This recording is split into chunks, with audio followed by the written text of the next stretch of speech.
When I was 17, my family vanished without warning, leaving behind a storage unit key and a note. You'll figure it out. I worked night shifts, lived off peanut butter, and taught myself business from library computers. 12 years later, after I built my own company and real family, my sister showed up at my door, asking if we could reconnect. They didn't leave a note. Not even a text. Just a crumpled gas station receipt on the floor with 5 words scrawled on the back in Sharpie. You'll figure it out. I stood in the middle of our old trailer with my backpack sliding off one shoulder, staring at the emptiness like it might be a prank. But the food was gone. The pictures were off the wall. Even the shitty futon we used to sleep 3 deep on movie nights had vanished. I was 17. My name's Tyler Mason. I grew up in a trailer park outside of Rockdale, Illinois. A nothing kind of town that people only remember because there's a train that cuts right through the middle. That's where I thought I'd finish senior year. Graduate. Maybe move out. Not be left behind like trash on a curb. When I found the receipt, it took me a second to flip it over.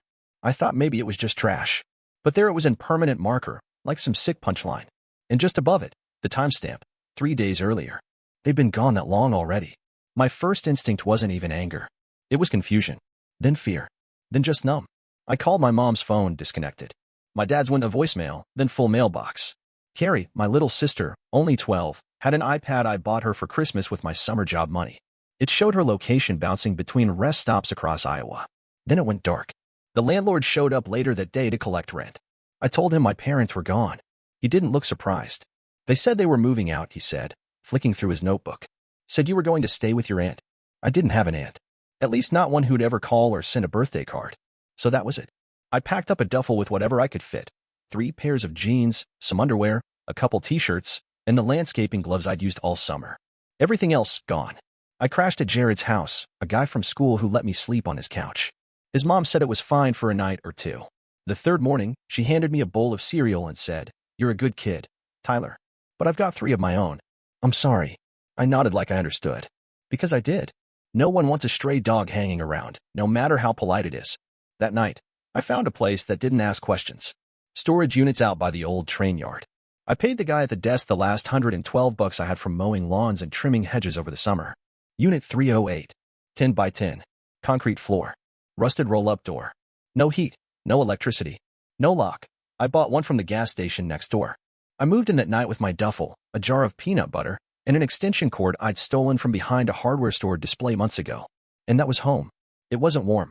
It wasn't safe. But it was mine. Lying on a pile of flattened cardboard boxes with a hoodie for a pillow, I stared up at the steel ceiling and thought about Carrie. Where she was sleeping. If she was scared. If she asked about me. Or if they'd told her I didn't want to come. I didn't cry. Not that night. But I kept the receipt. Folded it into my wallet behind my student ID and the $2.17 I had left. You'll figure it out.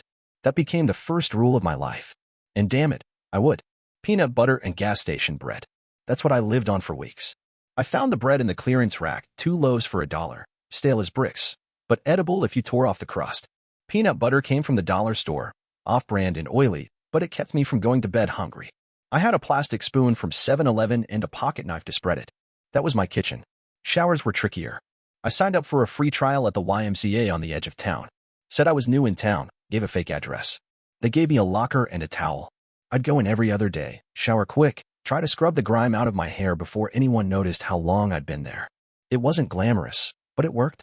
I rigged an old desk fan to run off an extension cord plugged into a nearby outlet behind the storage facility's vending machine. I didn't ask questions, and neither did the guy at the desk. Long as I didn't make noise, he looked the other way. Most nights, I read old magazines I found in the dumpster behind the library. On cold ones, I'd wear every layer I owned and curl into myself like a question mark, praying the wind didn't creep through the crack under the metal door. I didn't go to school. Not for the first 2 weeks. No one called. No one checked. It was like I'd already graduated, or like I never existed. The turning point came on a Tuesday morning, just past sunrise. I was sitting behind the storage unit eating peanut butter out of the jar when I saw a job flyer taped to the gas station window across the street. Hiring all shifts, 24/7 truck stop diner. Asked for Barb. I walked in with my shoulders squared and told the woman behind the counter I was there about the job. "You got experience?" she asked without looking up. "I'm a fast learner," I said. She looked up then. Big woman, maybe late 50s, with hair piled into a gray bun and arms that looked like they could lift a pickup. "You got a name?" "Tyler." "You a runaway, Tyler?" "No, ma'am." "You homeless?" Pause. "I'm just figuring things out." She snorted. "Aren't we all?" Fine. You want overnight dish? It's gross. It's hot. And the old cook smells like bacon grease and cigarettes. I'll take it. She nodded once. Show up tonight at 11. Don't steal anything. That was it. I had a job. The diner was on Route 81, tucked between a truck wash and a motel that always had a flickering vacancy sign. I started on dish for nights a week, from 11 p.m. to 6 a.m. minimum wage, cash under the table. Barb didn't say much, but she noticed everything. After the third night, she tossed me a folded towel from behind the counter and said, "Don't freeze to death in that tin box. Use the break room on cold nights. You wake up before Mike comes in at 6. I nodded, throat tight. Thank you. She shrugged. I didn't say you could sleep there every night. Just use your judgment. I did. I never made a mess. Never left a trace. During the day, I'd go to the public library and use their computers. I watched hours of YouTube videos, mostly business stuff. How to write invoices. How to start an LLC. How to track expenses. I didn't know why, not yet. I just wanted to feel like I was learning something that mattered. Every receipt I got for food, soap, the padlock on my storage unit, I kept. Folded it, dated it, stored it in a shoebox under my backpack. I didn't know what I was building, just that I wanted a record, something to show that I was trying. About 3 weeks after I started, a guy named Ray started coming in for eggs and black coffee every Thursday at 4 a.m. middle-aged, always wore coveralls with the name Ray stitched on the chest. You work nights? I asked one morning. Warehouse, he said. Used to be auto parts. They're clearing it out. Nothing left but boxes and broken shelves. You need help? He squinted at me. You lift? I can lift. Ray laughed. Hell. Show up tomorrow at 5, South Dock. Don't be late. That next morning, I worked 10 hours straight moving boxes. Broken alternators, dusty carburetors, entire pallets of windshield wiper fluid. He paid me cash, $70. It was more than I'd made in 2 days at the diner. After the shift, he slapped my back and said, "You quiet, but you work. You want temp hours next week?" Absolutely. That night, I walked back to my storage unit with 70 crumpled dollars in my hand and something close to hope in my chest. I wasn't stable yet, not by a long shot, but for the first time since that crumpled receipt on the trailer floor, I felt like I might survive this. Maybe even climb out. Not because someone was going to save me, because I was starting to save myself. It started with a busted laptop and a box of mismatched spark plugs. Ray had me hauling crates out of the warehouse when he asked if I knew how to work Excel. I told him I'd watched some YouTube tutorials at the library. He grunted and tossed me a ring of keys. There's a beat-up ThinkPad in the office, he said. If you can make sense of that junk inventory, I'll pay you more than minimum. That was how it began. I spent the next week going through half-faded packing slips, handwritten labels, and shelf after shelf of dusty auto parts. The warehouse was supposed to be closed, but Ray had a deal lined up with a local reseller. The only problem?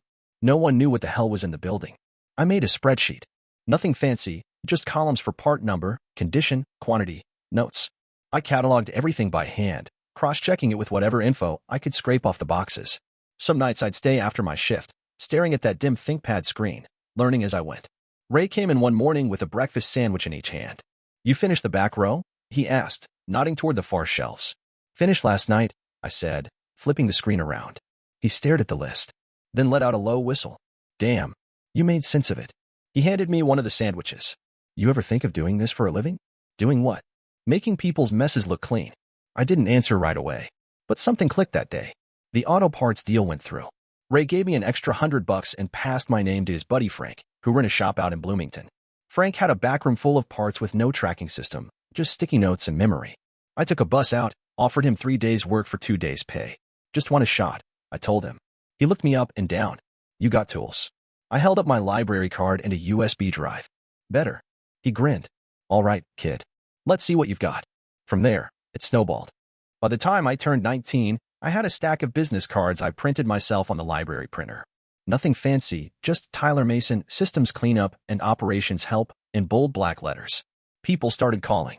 The jobs weren't glamorous. One week I was labeling bins in a warehouse that reboxed expired toothpaste. Another week I was helping a small logistics firm transition from fax orders to an online spreadsheet. But every gig taught me something. I kept every invoice, every receipt, every lesson. By 21, I was freelancing full-time. I didn't have a car, but I rode buses with my laptop and a backpack and a notepad full of scribbles and flowcharts.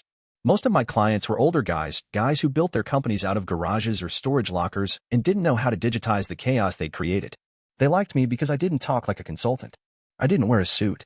I didn't make them feel stupid. I just asked questions, took notes, and fixed things. I moved out of the storage unit at 22. My first apartment was a converted attic above a thrift shop. Sloped ceiling, no air conditioning, but it had a door that locked and a window that opened. I still worked at the truck stop on weekends sometimes. Barb wouldn't let me quit completely. Gotta keep one foot in the dirt, she'd say, handing me coffee and a roll of quarters for laundry. At 24, I filed for an LLC, Mason Streamline and Ops. I hired my first contractor, a guy I met during a job digitizing shipping logs for a tool supplier in Iowa. I didn't know what I was doing, not fully, but I kept learning. Every problem was another puzzle. At 25, I gave up the apartment above the thrift store and moved into a 2-bedroom townhouse in Peoria. At 27, I hired 4 more people. And at 28, my firm had its first $1 million quarter. I was sitting in a Dunkin' Donuts when I saw the number in my business account. I didn't celebrate. I didn't post about it or tell anyone. I just stared at the screen and thought about Unit 308. The cold concrete. The note on the back of the receipt. You'll figure it out. They were right, but not in the way they thought. I didn't just figure out how to survive. I figured out how to rise, one spreadsheet, one job, one solved mess at a time. No one handed it to me. No one called to say they were sorry. No one showed up to say, we made a mistake. But that was fine, because by then, I wasn't working for approval anymore. I was building something no one could take from me. Not even them. It started with a ding. I was in the back office, staring at a quarterly report on vendor delivery lags, when the notification popped up on my laptop. You've been tagged in a post. I ignored it at first. Too much on my plate. But a few hours later, during lunch, I checked my phone out of habit, and there it was. A clip from a podcast interview I'd done 2 weeks earlier. The host had asked me something off script. What would you say to the people who left you behind? I hadn't planned to answer it honestly, but something about the way he asked made it impossible to dodge. I'd say, thanks, I said into the mic, thanks for giving me nothing. Because that's how I learned to build everything. I forgot about it after we wrapped. But the internet didn't. The clip had over 2 million views by the time I saw it. The comments were full of people talking about survival, betrayal, hustle. It hit a nerve. That's when the messages started. At first, they came from strangers. You made me feel seen, one woman wrote. Another said, same thing happened to me when I was 16. They left me behind and acted like I didn't exist. I read every one.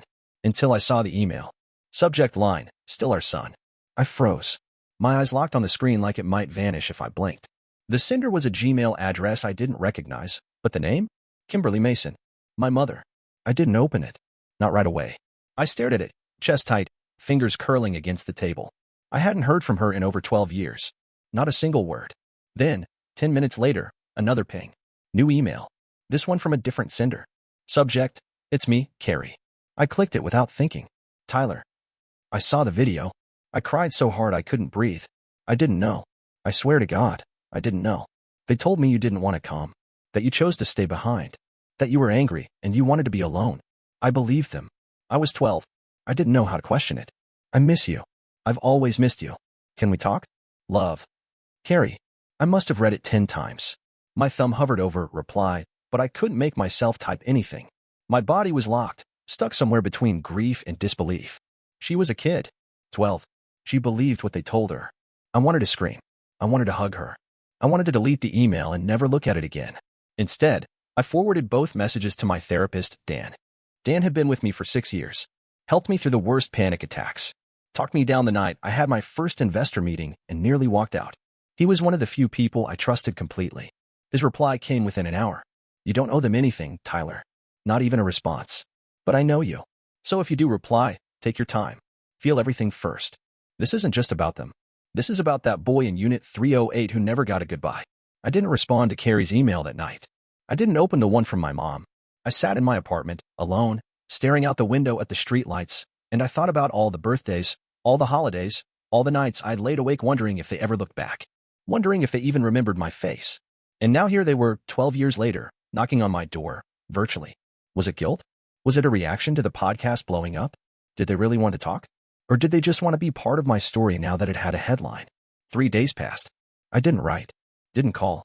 Then, one night, after a long meeting with a supply chain client who was trying to get his operations out of chaos, I sat on my couch and typed out a reply to Carrie. It's been 12 years. What changed? I stared at it for a long time. Then I hit send. No emojis. No signature. Just a question. Because that's all I had room for right then. One simple question and the hope that maybe, just maybe, someone would give me a real answer. We agreed to meet at a diner off the highway, halfway between her city and mine. Neutral ground. No one from the past. No familiar faces. Just a place with chipped mugs and sticky menus, where people came to disappear into booths and coffee refills. I got there 10 minutes early. Old habit. Sat in the back, facing the door, heart thudding like it used to before client pitches, only worse. I'd read her email a dozen times since she sent it. I want to tell you everything. No parents. Just us. Please. The bell above the door jingled, and there she was. Carrie. Not 12 anymore. Mid-20s, same freckled nose, but taller, sharper around the edges. She had her hair pulled back and wore a sweatshirt from some community college. When our eyes met, she smiled, tight, nervous. Hey, she said, sliding into the booth across from me. Hey. There was a pause. The waitress came by with water. We ordered coffee we wouldn't drink. Then she said it. I didn't know. Her voice cracked right away. She bit her lip and blinked fast. I didn't know they left you. I didn't know you were alone. They told me you didn't want to come. That you were angry. That you wanted to stay. I didn't say anything. Carrie looked down at her hands. I believed them. I mean, I was 12. I didn't understand why you weren't there. Why you didn't call. She looked up again. I thought you hated us. I finally spoke.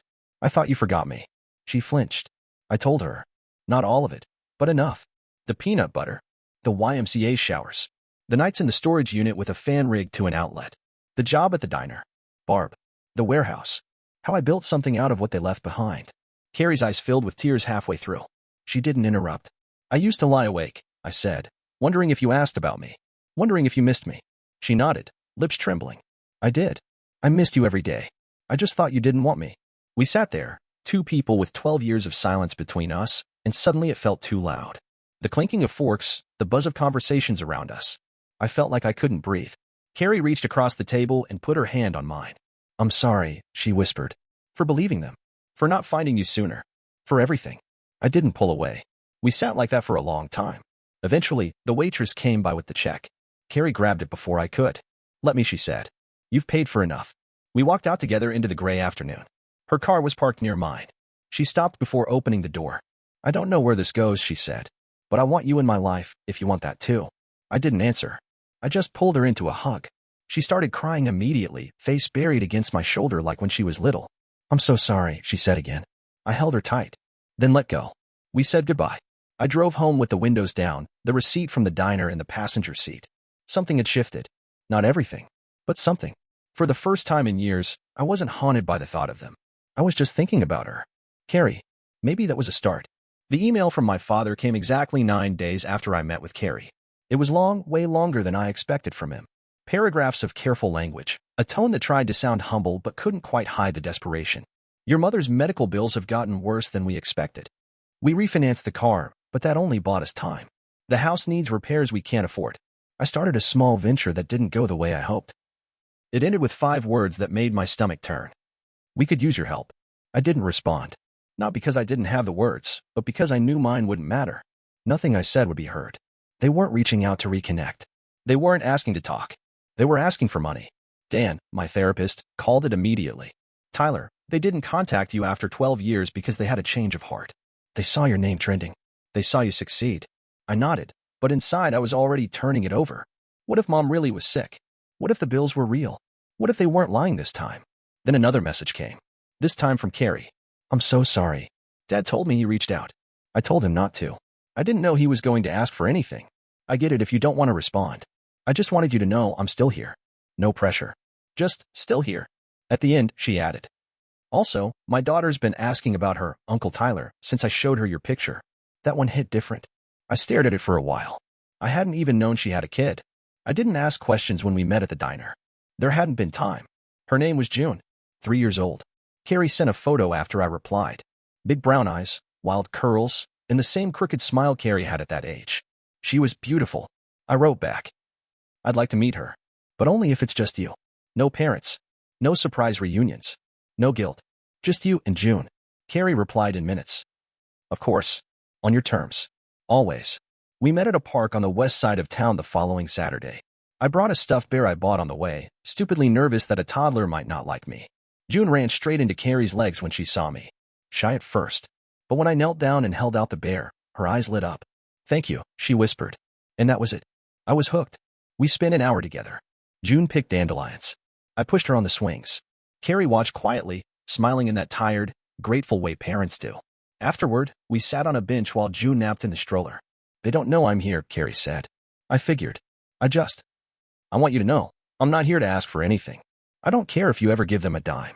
I just want my daughter to know her uncle. The good one. I let out a short laugh. That a title now? She smiled. It is in my house. We sat in silence for a minute, watching clouds move across the sky. Then I said it. If they ever try to use you to get to me, I'll walk. Not from you, but from all of it. I know, she said. And they know too. You sure about that? She nodded slowly. They're desperate, but they're not stupid. I wasn't so sure. Still, I said goodbye to June with a wave and a quiet promise to visit again. On the drive home, I kept thinking about boundaries, about the invisible lines I'd drawn, and how they always blurred when emotion got involved. This time had to be different. I didn't owe them anything. Not anymore. But Carrie was something else. She wasn't a trap. She wasn't bait. She was my sister. And I was starting to believe that might still mean something. They showed up on a Tuesday. No warning. No call. Just a knock on the door of my apartment at 9 in the morning, sharp and steady, like they owned the place. I didn't even have to look through the peephole. I knew that rhythm. My dad always knocked like that, too quick. One pause, one heart. I stood frozen in the hallway, heart in my throat. Then I heard her voice. Tyler, open up. We just want to talk. My mom. I didn't move. Didn't say a word. I backed up slowly and grabbed my phone off the kitchen counter. The knocking got louder. My father's voice joined hers. Come on, son. We're not here to fight. Just give us 5 minutes. I dialed building security. Hey, it's Tyler Mason in 4D. I've got 2 people at my door who aren't supposed to be here. I'd like them removed. The guy on the other end was calm. We'll be there in 5. I walked back toward the door, but I didn't open it. I just stood there, listening. You're being childish, my dad said. You've made your point, my mom added. This doesn't have to be ugly. I didn't answer. Just waited. A few minutes later, I heard the elevator ding. More voices. A firm knock on my door, this time from the guard. They're gone, he said. You good? Yeah, thanks. I slumped onto the couch after the door shut, hands shaking. I hadn't seen them in over a decade, and when I finally did, it was like I was 17 again. Powerless. Cornered. Only this time, I wasn't. I called Dan. Told him everything. He didn't hesitate. It's time to talk to a lawyer. I already had someone in mind. Miguel Pena. A quiet guy with a razor-sharp brain and a reputation for never letting his clients get bulldozed. I'd met him during a contract negotiation 2 years back. Called him that afternoon. Uninvited contact at your residence? He asked, scribbling something down. That's strike 1. What's strike 2? You'll know when it happens. It came 3 days later. An email from an anonymous address. No text, just a photo attachment. I opened it. It was a picture of Carrie's daughter, June, at the park. The same park we'd met in a few weeks ago. She was on the swing set, alone. The photo had clearly been taken from a distance, someone behind a tree or parked in a car. No caption, just the image. My skin went cold. I called Carrie immediately.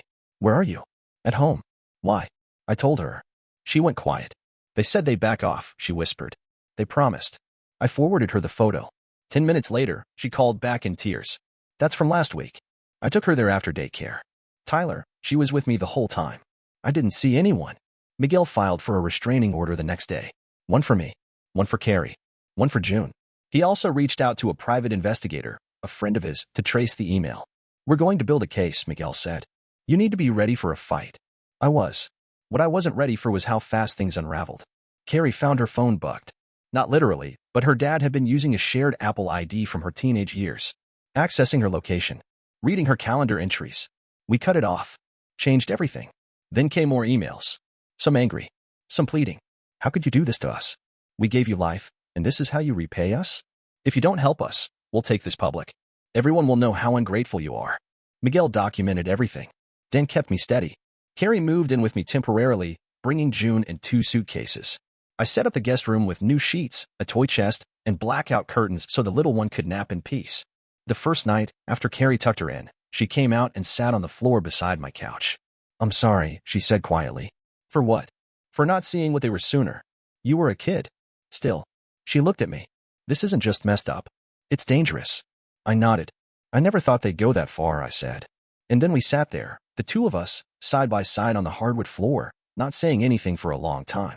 The love we were raised to believe in, the kind that makes you forgive and sacrifice and bend until you break, it had turned into something twisted. This wasn't love anymore. This was war. And I was done losing. Angela showed up on a rainy Thursday with a bag of groceries and a tired look in her eyes. She kissed Carrie at the door, hugged June, and then turned to me with a nod. "Can we talk?" she asked. We sat at the kitchen table while Carrie got June settled in for a nap. Angela pulled out a folder from her tote and laid it flat on the table like it was something fragile. Inside were screenshots, Facebook posts, comments from church forums, printouts from old group threads. I scanned the first one. "Please pray for our family. Our son is struggling with addiction and mental illness. We had to make the painful decision to distance ourselves." Dated 5 years ago. Another post. "Our runaway child stole from us, refused help, and now spreads lies to shame us. We love him, but we can't support his choices." My jaw clenched. Angela flipped through more.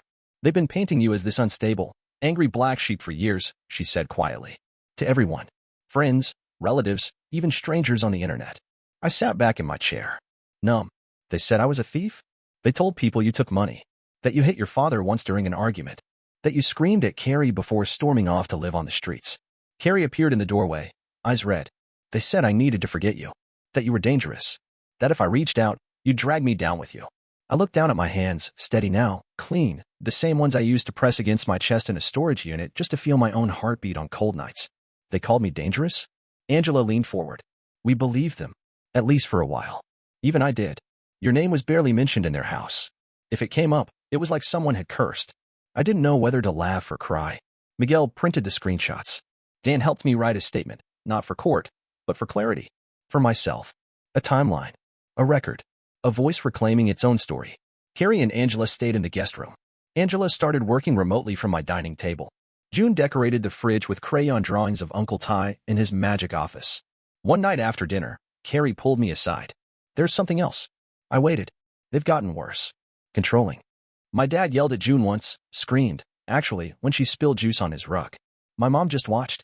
Didn't say a word. I felt something rise in my chest. Slow and burning. That's when I decided we couldn't go back," Carrie continued. Angela agreed. "We packed bags while they were at church. Didn't leave a note." She looked at me, eyes brimming. "We were hoping you'd let us stay a little longer." I reached over and pulled her into a hug. "You stay as long as you want. No strings. No guilt. Just truth. The truth that they lied. Repeatedly. Systematically. To control the narrative, to bury me under stories that made their abandonment look like love. But I wasn't buried. I had roots. And now, I had witnesses. The photo of June on the swing, that was their last scare tactic. Everything after that had been unraveling, falling apart under the weight of years of manipulation. What they didn't know. I wasn't the kid in the storage unit anymore. I had a lawyer. I had records. And for the first time in my life, I had a family that chose me, not because they needed something, but because they believed in the truth. And the truth was coming. The courtroom smelled like cold paper and old floor polish. I sat at the plaintiff's table beside Miguel, who wore the same calm expression he always did, like we were arguing over a parking ticket, not 12 years of silence, manipulation, and stalking. Carrie sat behind me, hands folded tight in her lap. Angela had June on her lap, quietly feeding her a graham cracker. Then the door opened. My parents walked in. They looked smaller than I remembered. Older, worn out. My dad's hair was thinner, his posture more hunched than the last time I saw him. My mother wore a beige pantsuit and a look she probably practiced in the mirror, equal parts grief and dignity. They didn't look at me. When the judge entered, everyone stood. Then the session began. Miguel presented everything. He started with the emails, the threats, the sudden, dramatic reappearance after 12 years of total silence. Then he moved on to the stalking, the photo of June, the shared Apple ID access, the attempts to manipulate Carrie's location and schedule. Finally, he laid out the digital smear campaign, the lies posted online, the accusations, the reputational damage they tried to inflict not just on me, but on my entire life. The judge, a woman in her 60s with silver hair and a voice that could split granite, listened without interrupting. Then it was their turn. My father stood, voice trembling just enough to seem human, but not enough to be sincere. "There's been a misunderstanding," he began. "We were trying to reconnect. We may have made some poor choices, but we did it out of love. Tyler has always been difficult. He's always pushed people away." I almost laughed. My mother spoke next. She talked about a mother's love, about watching her son spiral, about the pain of watching me fall into bitterness. "I never stopped praying for him," she said, voice soft. "All we ever wanted was a chance to explain." Miguel didn't even flinch. "Did those prayers include stalking a toddler at a public park?" Silence. The judge leaned forward. "I see what's happening here," she said flatly. "I see two parents trying to cover their tracks with sentiment and spin." She picked up the stack of printed screenshots Miguel submitted. Flipped through them slowly. "You spread lies online. You trespassed. You made threats. And when that failed, you tried to leverage emotional blackmail. My mother's mouth opened, but the judge raised her hand. Enough. The evidence is overwhelming. Her gavel came down once, hard. This court grants a no-contact order for the plaintiff and his family for a period of 3 years, effective immediately. Any violation will be treated as a criminal offense. Do not test the court's patience. She turned to look directly at my parents. You should count yourselves lucky this is a civil matter. If I see your names again in my courtroom, I won't be nearly as generous. And that was it. 3 years. No contact. No loopholes. No warnings. My parents stood slowly, faces pale and shell-shocked. They didn't speak. Didn't even look my way as they left. Carrie let out a breath I didn't know she'd been holding. Angela squeezed her hand. June was asleep on her shoulder, unaware of the generational war that had just ended in her name. Outside the courthouse, I didn't feel victory. I felt release. Like something old had finally been cut loose. Something I'd been dragging behind me for so long I forgot it wasn't part of me. Carrie walked up beside me, rubbing her arms in the chill. I still can't believe they lied to everyone, she said. Even to themselves. They believed their version, I said. Until the truth showed up with receipts. We laughed, not because it was funny, but because it was finally over. As we walked to the parking garage, Carrie looked over at me and smiled. We're thinking about moving closer, she said. Angela's got an offer in town. June already calls your place the fun house. I smiled back. You'd be welcome, I said. Always. And I meant it. Not because we shared blood, but because we shared truth. And truth was the only thing left worth building on. Spring came slow that year, but it came. By March, Carrie and Angela had found a place 2 blocks from my apartment, a modest rental with a little fenced-in yard and peeling white shutters that Angela swore she'd repaint when the baby naps longer than 20 minutes.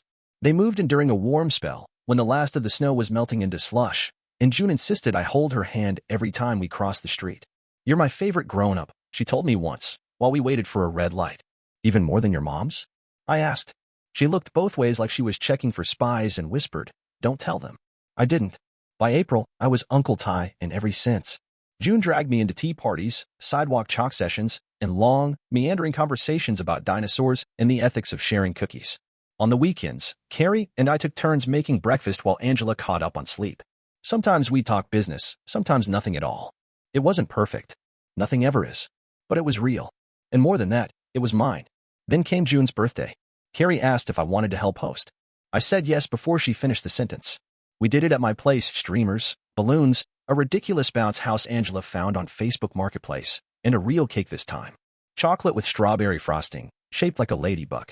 I stood in the kitchen that afternoon, watching June blow out her candles, face lit up and frosting on her chin, and felt something settle deep inside me. Not peace exactly. Not closure. Just solid ground.